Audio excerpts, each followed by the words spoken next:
พาร์ท 2 นะครับพาร์ทที่ 2จากพาร์ทที่แล้วเนี่ยผมได้นำเสนอในเรื่องของการคิดงานแล้วก็การขึ้นงานนะครับเรื่องของการร่างเส้นการวางจุด perspective ส่วนของพาร์ทนี้อาจจะย้อนนิดนึงนะครับพอดีว่ามีหลายคนฝากคอมเมนต์ไว้นะครับอยากรู้เรื่องการใช้งานของ layer mask นะครับอีกอันหนึ่งก็จะเป็นคลิป add layer below ในวิธีการทำ layer mask ของตัวละครนะครับผมจะสร้างพื้นที่รอบนอกขึ้นมาก่อนแล้วก็หลังจากนั้นเทสีให้มันเต็มพื้นที่นะครับเราได้พื้นที่มาแล้วใช่ไหมครับเราจะสร้าง selection กด Ctrl แล้วก็คลิกไปที่ Layer จากนั้นผมก็จะเปิดโฟลเดอร์ขึ้นมาโฟลเดอร์ตรงนี้ผมต้องการจะทำให้มันเป็นโฟลเดอร์ที่มี Layer Mask ติดไว้พื้นที่สี่เหลี่ยมดำๆเพิ่มขึ้นมาตรงด้านข้างๆของ Layer พื้นที่ในส่วนสีดำก็คือจะบังสีไม่ให้แสดงผลนะครับและในพื้นที่สีขาวมันก็คือในส่วนที่เราเห็นนั่นเองนะครับเวลาเราทำงานเราก็จะ add layer ใหม่ลงในโฟลเดอร์นี้นะครับผมใช้ Lasso Tool ในการแยกพวกผมพวกเสื้อผ้าพวกกางเกงแล้วก็จะทำให้เลเยอร์นี้เป็น layer below นะครับ layer below เนี่ยเวลาที่เราใช้งานแล้วเราระบายสีมันจะไม่เกินออกมาจากพื้นที่นะครับมันคล้ายๆกับใช้ selection tool ในการลงสีแต่เนี่ยมันจะใช้พื้นที่ที่เราลงไว้ก่อนหน้าแล้ว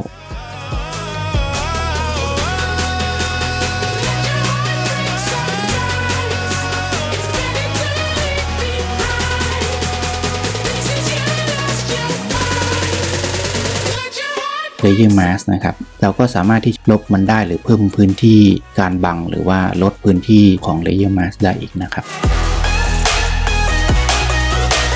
โดยการที่ใช้ยังลบไปเลยการลงสีตัวละครนะครับจะเห็นว่าแสงจะมาอยู่2ทิศทางนะครับด้านหนึ่งก็จะมาจากด้านบน45เฉียงลงมาถึงใบหน้าตัวละครนะครับอีกส่วนหนึ่งก็จะสะท้อนพื้นไปถึงเท้าขานะครับจะมี2ทิศทางของแสง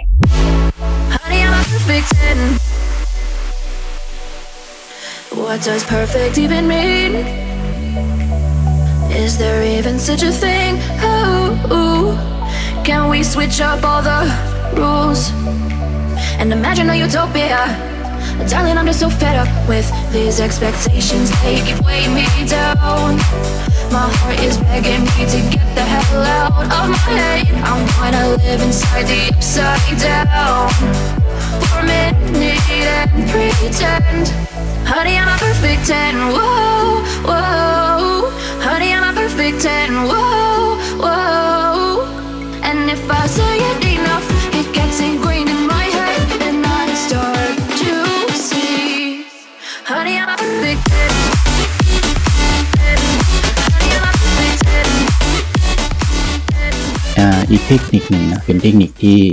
หลายๆคนอยากทำนะครับก็คือการย้อมสีหลายๆคนเรียกว่าย้อมสีนะครับผมไม่แน่ใจว่าในศัพท์จริงๆแล้วเนี่ยเขาเรียกอะไรกันแน่นะครับคือการสร้างพื้นที่สีเทาดำขึ้นมาจากนั้นใช้เลเยอร์ใหม่ในโหมดของ Color นะครับก็เทสีหรือระบายสีลงไปเลเยอร์ในโหมด Color เนี่ยแสดงผลของเทาดำที่เราได้ระบายไว้ในครั้งแรกนะครับสีมีความสว่างมากสีก็จะมีความสว่างแล้วถ้าเกิดมันมีความเข้มมากสีจะมีความเข้มนะครับ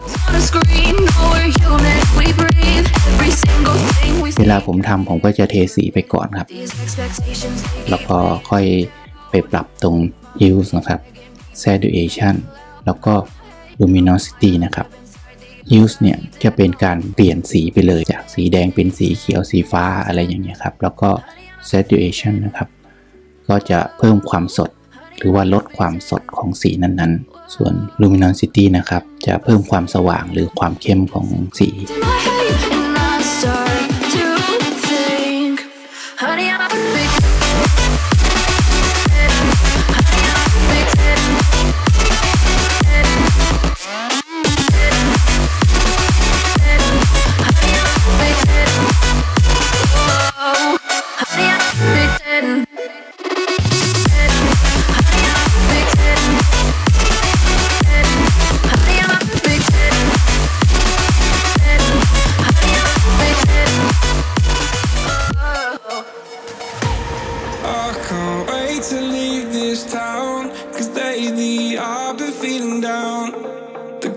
nights just don't feel the same.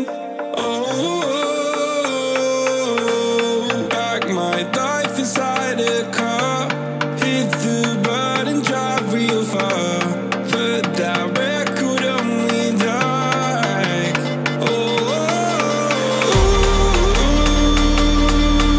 I'm dreaming of you, I dream of a new night.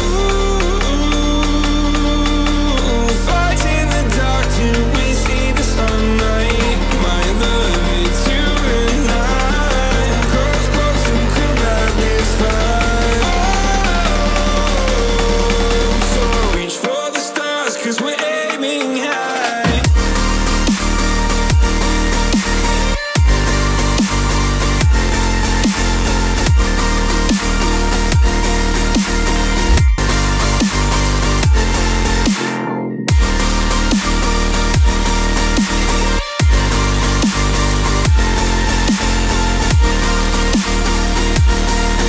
โอเคครับจบกันไปสำหรับพาร์ทนี้นะครับไว้ค่อยต่อพาร์ทหน้านะครับขอบคุณที่ติดตามนะครับสวัสดีครับ Me